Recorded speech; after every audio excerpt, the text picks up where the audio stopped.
I mean, I know you told me a little bit about, you guys growing up. Tell me when you first remember meeting. I mean, you moved here. Well, and, we was 3 years old when we moved here in 1936.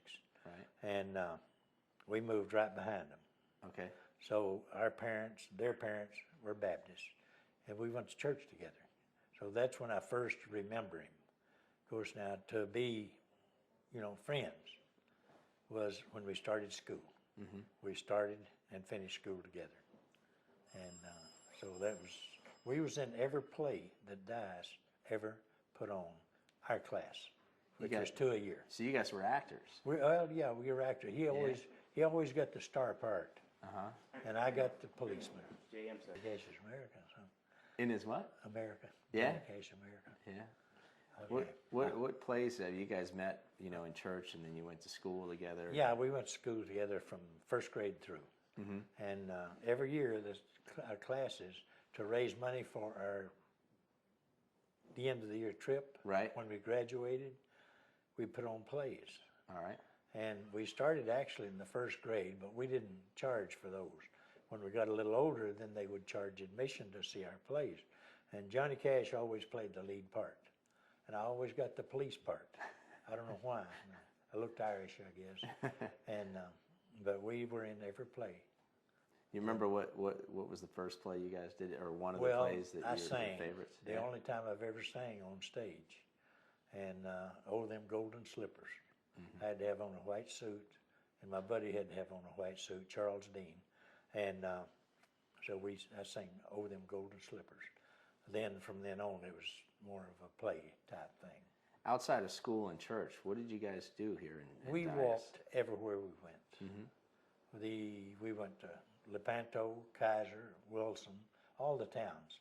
And at one point, me and Johnny Cash and I believe Paul East walked to Memphis. Huh. We caught one ride for about a mile on a wagon. We got over on the highway. And the rest of the time we walked. We started about 8 o'clock in the morning. We got to Roy's house a little after 12. But halfway between there and here, Roy passed us coming this way, so we had to break into the house through the bathroom window. And the next day he brought us back home when he got home. That's what I was going to ask, how you got back. Yeah. That's a big trip. That's a long days, huh? trip, but we walked everywhere we went. But that was the longest. Back in those days, Dias was like the heartbeat of this area, right? It was. Yeah. It was set up to be the second biggest city in the county, and it didn't work out that way because everybody sold out, bigger farms, and people are gone. Right. But memories are still here. Yeah, yeah. What do you remember, in your later days with Johnny and spending some time with him? We was about 16 or 17 maybe, and Mr. Cash bought a car, 37 Chevrolet, I believe is what it was. And the right-hand door didn't work that well. So we were on this circle out here going around, and we got almost to the highway, and he was making that left turn, the door flew open. Well, here I am hanging on, top and bottom. I got back in his car. He said, I lose more friends that way. That's real solid humor. Right. And that was one of the times that I remember real well. Right. And there's a theater right across the street here. Do you remember him playing in there? No, that was after I had left and gone to Michigan. Gotcha. And most of our theater part was at the schoolhouse. They had a real good theater. That's where we put on our plays. And it had a good stage, and it had a projector. It held quite a few people. Mm-hmm. And the floor went down so you could see everything. Right. And it was just a regular theater. And that's where we seen most of our theaters. And right beside that theater, we had a little cubby hole. Mm-hmm. During school and recess, we'd go out there and smoke. Oh, yeah? Yeah, because everybody smoked at that time because everybody advertised it, baseball players, movie stars. So we smoked in that little cubby hole. Sometimes the teachers would come out and smoke with us. Lucky Strikes, or what were you? Well, Camels mostly. Yeah. Camels mostly. And I'd walk a mile for a Camel, and that's what it was. Yeah. Well, we rode our own a lot, too, Prince Albert. Yeah. So we rolled her on. I can still roll a cigarette, but I quit smoking. So. Well, that's good. Back in the day, you said you guys used to spend a lot of time at your house because your mom took care of a lot of the boys. Is that? She was kid friendly, and AJ's mother was real kid friendly. So, and they liked to come to my house because Mama would cook the cocoa, then the gravy also, and ham, sausage, everything you needed for breakfast, and they loved it. Right. So they made their mothers start cooking cocoa. Oh, yeah? And my sister's got a restaurant now in Tennessee, and she serves that same cocoa. The same traditional... Same cocoa that mother made. And Johnny's mom wasn't so kid-friendly, he said. Well, not that kid-friendly, no. Right. But she was all right. But Mr. Cash was not a mean person. Right. He was a strict person like my dad. But he was not a mean person. Yeah. You guys didn't get into too much trouble. We didn't get into any trouble that we could get caught for. Right. And I know the mean things we did, Halloween, we'd turn over bridges, turn over them, pull mailboxes and throw them in a ditch and that kind of stuff. When you say turn over bridges, what do you... Well, they had little walk bridges. Oh, okay. We had good-sized little ditches around everywhere. Right. And you had to have a walk plank bridge, 4 foot wide. To get from... To get off the road into the house, Okay. Into the yard. Yeah. And so we'd turn those bridges over.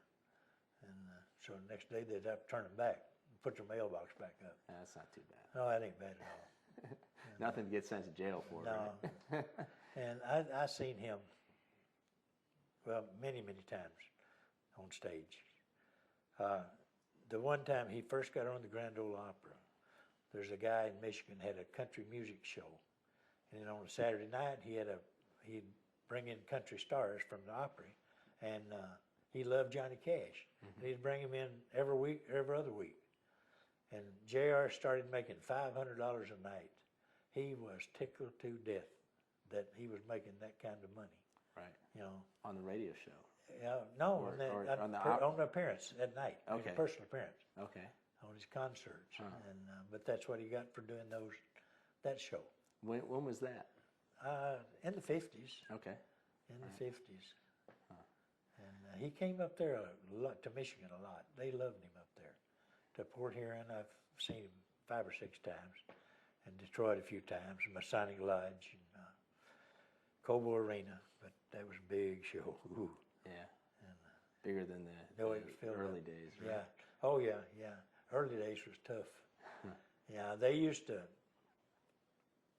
take his 54 Chevrolet, Dodge. I'm sure it's a Dodge. And they drove that everywhere. Well, Luther and to get the bass fiddle player was mechanics. And so they would break down. They'd just get out and fix it and go on. Yeah. And they drove many, many miles on that car. Just touring all over the place trying to get everywhere. gigs. Yeah. They did 600-700 miles a day in Right. between gigs. They wore out. Yeah. He told me one time, he said, Jay, I would give anything in the world to trade places with you. You do what I do, and I do what you do. And about 2 years later, I said, JR, when you going to retire? He said, I'm going to retire the earliest minute I can. I said, JR, when you're going to retire? He said, retire, hell, I never had so much fun in my life. You know, he enjoyed it then. He was making enough money to start flying. Sure. And this was in the 50s. So he didn't have to spend so much time on the road. Right, right. Yeah. Yeah, he could spend more time parked in one place. Right. Well, Mark, let me get you to ask about Johnny's boyhood home and the fact that it's still standing. Yeah. Is it rare for a house that was built that long ago in the condition that it's in to be kind of still up? And, Gotcha. You know? Gotcha. Yeah. Yeah. Go ahead and ask about that. There's a lot of history here in Dias from like the 1930s. Right. A lot of the places have came and went and had fires, but Right. Johnny's boyhood home still stands. It still stands. And we spent quite a bit of time there. But when we went, we always went in the front bedrooms where we stayed. Yeah. Right in the front room. And so it was A.J. Henson, me, Paul East, and J.R. that's the That four was your of us. group of guys That was all our hung group. together. Yeah, And so wherever one went, basically we all went. gotcha. And so the house is still standing. It's getting in bad shape. Yeah. And they're going to build a duplicate house here in town. That's not, it'll be the new house. And is this somebody still live in the house? Yes, now? somebody, Yeah. they still live in the house. Okay. They just don't want to get rid of it, that's Yeah. about it. I hear you. Well, And, thanks for sitting we down and talking. we with us. spent a lot of time. Our weekends were together, Yeah. period. And when school was out during the summer, when we was off not working in the fields, we were together.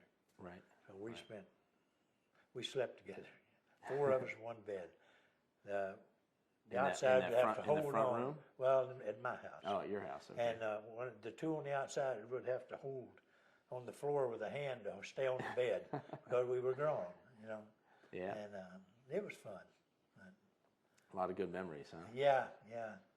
I said I should call one of the magazines and tell them I slept with Johnny Cash. But we spent a lot of time. These days it'd be a headline in the. It would be. Yeah. It would be. Yeah. Let me ask you, let's wrap it up. Yeah. One more question for you. Did you have any inkling that Johnny would go on to become a superstar back then? Ask me. Yeah, I mean, I guess you guys were in plays together. He always got the lead part. Right. So when did you think he might be who he became to be? When I was about 14, me and Dad were talking, and I said, JR's going to go someplace someday. And I went in with his music because he was a good singer. And he said, yeah, you Dad burn right to the cotton fields. I mean, that's where he would go.